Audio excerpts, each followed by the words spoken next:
Време е за дневник на К1. Овој информативен блок ќе го започнеме со информација од Кавадарци. Имено вработените во фини индустрии за утре најавуваат протест доколку до крајот на денот не добијат било какво известување за моменталниот статус околу продажбата на компанијата и исплатата на септемвриската плата.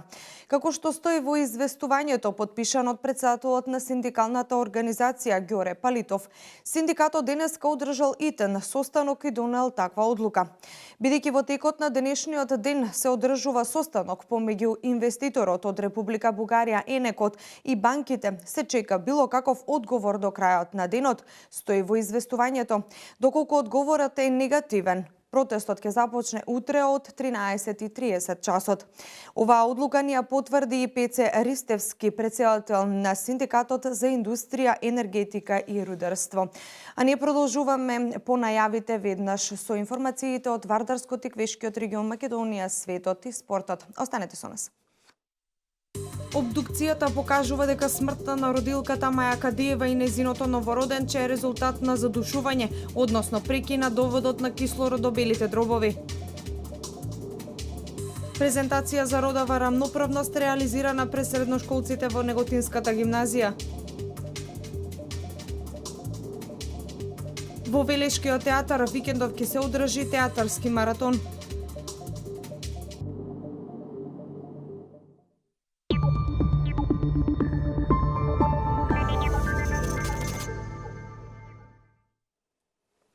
Почнуваме на тема политика. Вчера вечер на градскиот плоштад во Кавадарци СДСМ и коалицијата одржаа митинг, каде пред кавадарчани лидерот на партијата на СДСМ Зоран Заев рече дека општините ќе бидат сервис на граѓаните, а па кандидатот за градоначалник од оваа партија Бетијан Китев презентираше дел од своите проекти со која бара поддршката од своите сограѓани. Во спортски стил Зоран Заев ја најавува победата во недела во Кавадарци. Како што Тодор Гечевски даваше тројки, таква тројка ќе му дадеме во недела на Митко Јанчев и неговата партија. Со овие зборови Заев го започна говорот пред кавадарчани. Најави дека сите општини од 2020 година ќе добијат по 95 милиони евра за рамномерен регионален развој, враќање на местните и урбаните заедници, а општината ќе биде сервис на граѓаните. Тој изрази жалење што не победиле во првиот круг, но рече победата ќе била послатка во вториот и од кавадарчани ја побара поддршката во недела да излезат масовно на гласање. Апсолутно јас сум убеден дека овој наш работлив народ, кој што блиска и буквално е пример за работливост за цела Македонија. Овој наш паметен народ знае дека нема право да го закочи развојот на Кавадарци. Оти Кавадарци заслужуваат било кој друг да ита напред кон убава перспектива и иднина за сите своји граѓани. Од срцето на Македонија испраќаме порака дека нашиот успех во недела е неизбежен, рече пред граѓаните кандидатот за градоначалник Бетијан Китев. Тој се обврза дека ќе биде достапен за секој еден граѓанин и најави дел од проектите со кои ја бара поддршката од кавадарчани. Во недела завршува дивењето во овој град. Во недела завршува времето на локалната олигархија. Ќе дојде време на соживот, време во кое што нема да има поделби од типот кој е патриот, а кој е предавник. Ќе заврши времето кога градоначалникот ќе бега и ќе се крие од собствените сограѓани. Ќе заврши времето во кое што на граѓаните им треба неколку врати да поминат за да стигнат до првиот човек на општината. Поддршка од народот се купува со честно, домаќинско и искрено работење, рече Китев.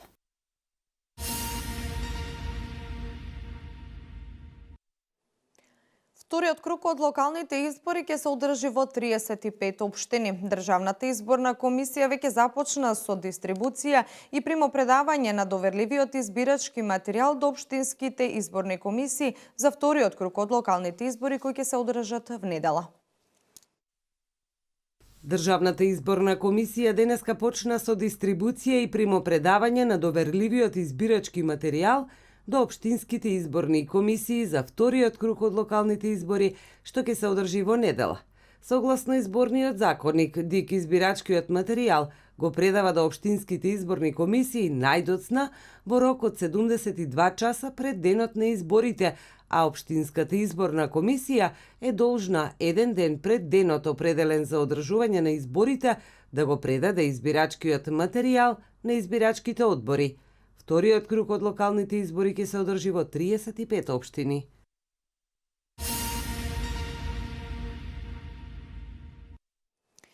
Меѓу другото, од Државната изборна комисија посочуваат дека граѓаните кои сакаат да го остварат своето избирачко право во вториот круг за избор на градоначалник на општината, треба веднаш да извадат нова лична карта или патна исправа. Од таа причина сите оделенија за управни работи на Министерството за внатрешни работи ќе работат на 28 и 29 октомври, со што граѓаните и во овие денови ќе можат да извадат лични карти. Одделенијата за управни работи ќе работат во сабота и во недела на 28 и 29 октомври, информира Министерството за внатрешни работи. Сите барања за издавање лична карта, оштетена, изгубена или украдена по законски спроведената постапка, ќе се одобруваат итно исклучиво во регионалните одделенија за управни работи при Министерството за внатрешни работи, каде што граѓаните ќе гласаат во втор круг на локалните избори за градоначалници на општините, и тоа само доколку подносителот не поседува биометриска патна исправа, се вели во соопштението на МВР. Барањата за лични карти ќе се примаат и одобруваат итно, заклучно со сабота, до 16 часот и 30 минути. Веднаш по примањето на апликациите за лични карти, одделот за информатика ќе ги изработува и ќе ги доставува до надлежниот сектор за навремена дистрибуција до одделенијата за управни работи. На денот на изборите, на 29 октомври, одделенијата за управни работи ќе работат само за издавање на лични карти во периодот од 7 до 19 часот.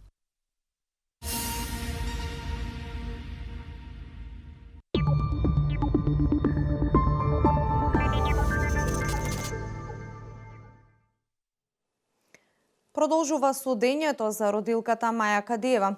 На денешното рочиште, според доказите изведени на суд и резултатите од направената обдукција, покажуваат дека смртта на родилката Маја Кадиева и незиното новороденче е резултат на задушување, односно прекин на доводот на кислород до белите дробови. Дијана Иванова има повеќе детали. Смртта на родилката Маја Кадиева е насилна и настанала како резултат на задушување, односно прекин на довод на кислород до белите дробови.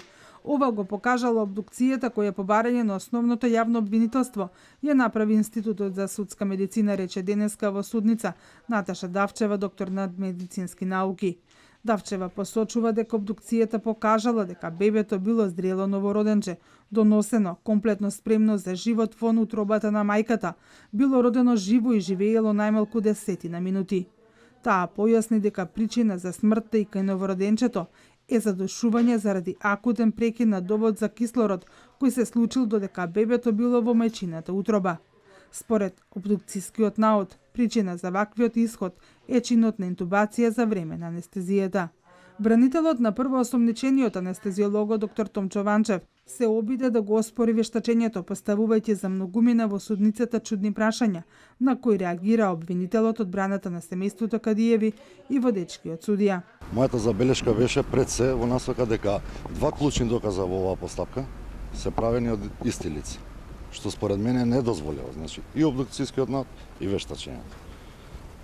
Законот дава можност таквиот наод да го оспорам со барање на ново вештачење пред се од лица кои што имаат стручност да одговорат на објективно да дадат одговор на сите причини поради кои што настанала смртта на родилката. Болката е огромна, загубата ненадомеслива. Денес е мојот најтежок ден.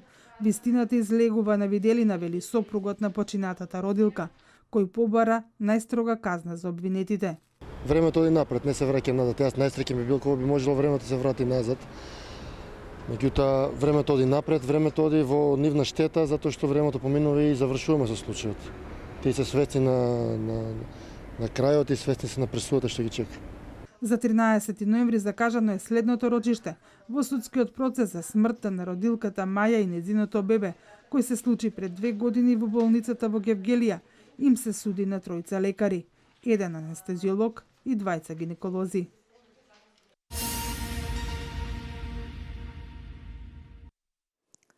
Презентација за родова рамноправност беше реализирана денеска пред средношколците во Неготинската гимназија. Со оваа активност беше означен почетокот на одбележувањето на месецот за родова рамноправност. Настанот е во рамките на проектот "Пополни ги празнините" кој го реализира невладината организација Женско лоби од Демир Капија во партнерство со уште неколку невладини организации од Тиквешкиот регион. Во современото општество се поголема е потребата од родова рамноправност или еднаквост, која за жал се уште е на некое почетно ниво. Ова беше истакнато на денешната презентација за родова рамноправност која беше реализирана пред средношколците во Неготинската гимназија. Со оваа активност беше означен почетокот на одбележувањето на месецот за родова рамноправност. Настанот е во рамки на проектот "Пополни ги празнините" кој го реализира невладината организација Женско лоби од Демир Капија во партнерство со уште неколку невладини организации од Тиквешкиот регион. Овој проект започна да се реализира во април и истиот ќе трае се до декември. И истиот е посветен на зголемување на јавната свест за родовата рамноправност.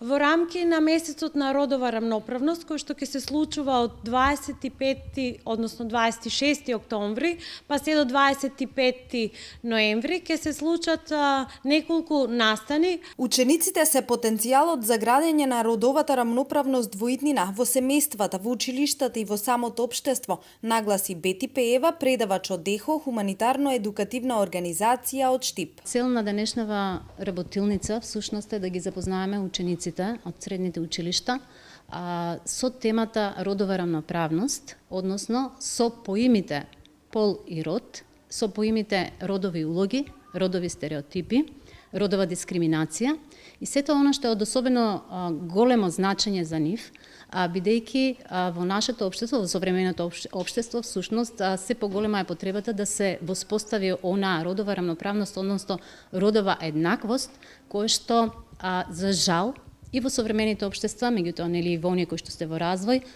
се уште е на некое почетно ниво. Организаторите најавуваат иста ваква презентација и за кавадаречките средношколци во гимназијата Добри Даскалов и јавна трибина на оваа тема, а во Демир Капија ќе се реализира трибина против семејно насилство.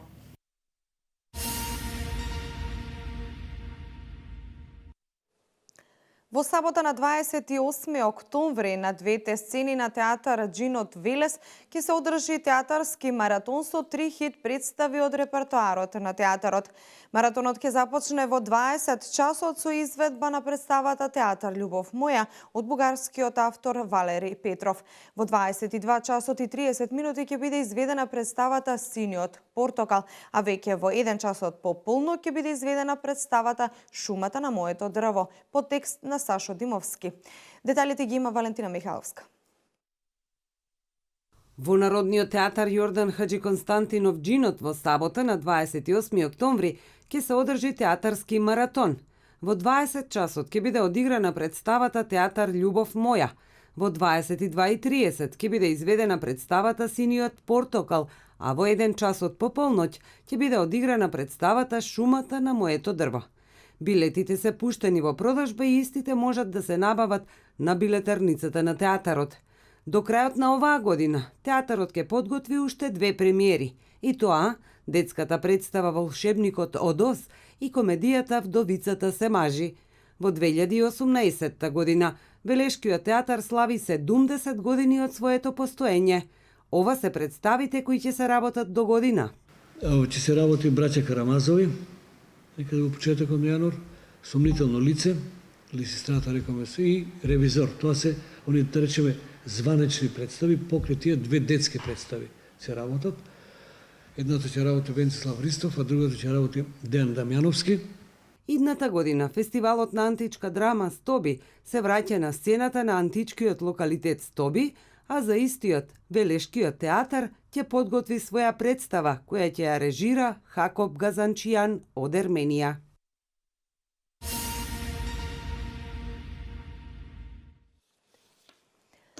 Според резултатите од анкетирањето спроведено во октомври 2017 година, економските аналитичари очекуваат постепено заврзување на стапката на инфлација и на економскиот раст во периодот 2017-2019 година, покажува истражувањето анкета за инфлацијски очекувања, што го спроведе Народна банка на Македонија. При тоа, агрегатната веројатност укажува на 79% веројатност дека стапката на инфлација во 2017 година ќе биде над 1%, а за бруто домашниот приход веројатно е речиси 65%, додека раст на БДП во 2017 година ќе биде околу 0,5%. Продолжуваме со вести од Македонија. Председателот на Република Македонија Ѓорѓе Иванов денеска во рамки на неговата дводневна посета на Белгија ќе учествува на форумот Кран Монтана во Брисел, на кој ќе има обраќање. Шефот на државата вчера во рамки на работната посета на Брисел имаше средба со првиот човек на Европскиот совет Доналд Туск, на која побара нов импулс и испраќање позитивна порака во насока на деблокада на интеграцијата на Македонија во Европската Унија и почеток на пристапните преговори за членство.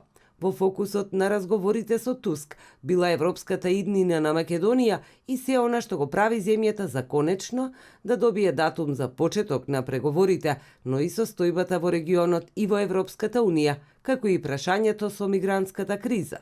Предвидено е попладне Иванов да се сретне со Дидие Рейндерс, вице-премиер и министер за надворешни работи и европски прашања на Белгија.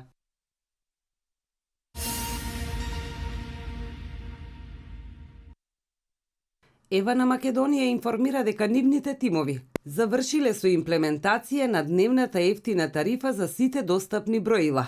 Согласно планот, прилагодувањето на броилата се спроведуваше во период од 4 отчитувачки недели, почнувајќи од 25 септември до 24 октомври. На екранот на секое прилагодено броило се покажува 12 индикатор во периодот од 14 до 16 часот секој работен ден и сабота, информираат од Евана. И покрај тоа што тимовите ги посетиле сите мерни места, потребата од физички контакт на тимовите со броилата го оневозможи спроведувањето на дневната ефтина тарифа за недостапните броила. Ова значи дека броилата до кои немале пристап се уште не се прилагодени, а тие се најчесто викендици или моментално иселени корисници. Ева на Македонија во наредните недели ќе продолжи со прилагодување на останатите броила кои беа недостапни, како дополнителен план за спроведување на дневната ефтина тарифа, стои во соопштението на Евана.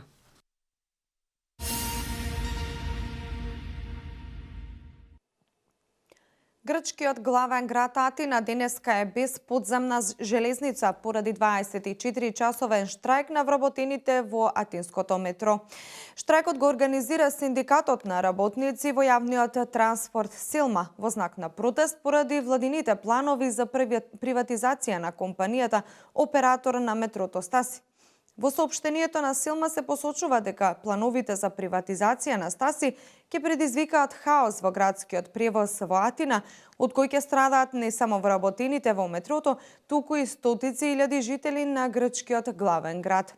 Вести од светот.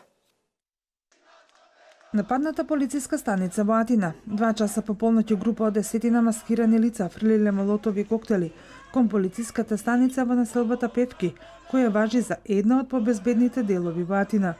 Првичните информации се дека нападот не трае повеќе од 2 минути. Нема повредени полицајци или граѓани, а причината е материјална штета. Имено 2 возила, од кои едното полициско изгореле, оштетен бил и влезот на полициската станица и гаражата. Нападјачите веднаш по нападот се разбегале, а полицијата трага по нив и по мотивите за нападот.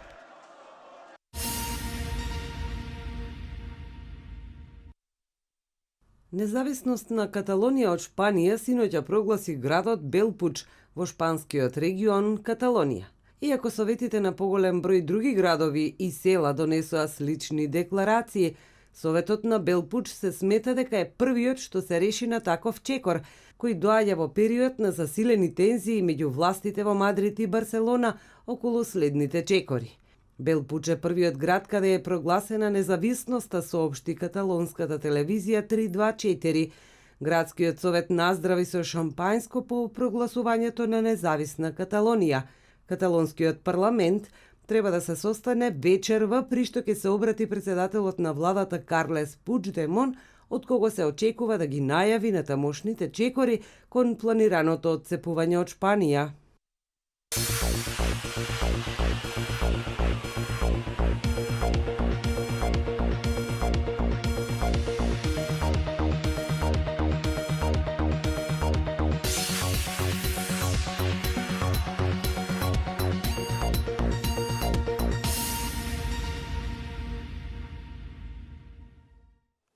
Денеска имавме претежно сончево и ведро време со слаб ветер од северен правец и високи дневни температури. Максималната температура достигна до 21 степен. Според најавите на Управата за хидрометеоролошки работи, во петок ќе превладува потопло време, а ново заладување со врнежи од дожд и засилен северен ветер се очекува во сабота. Метеоинформациите беа последни во информативното издание на Дневникот на К1 телевизија. Јас ви благодарам за вниманието. Останете понатаму со К1. Пријатно.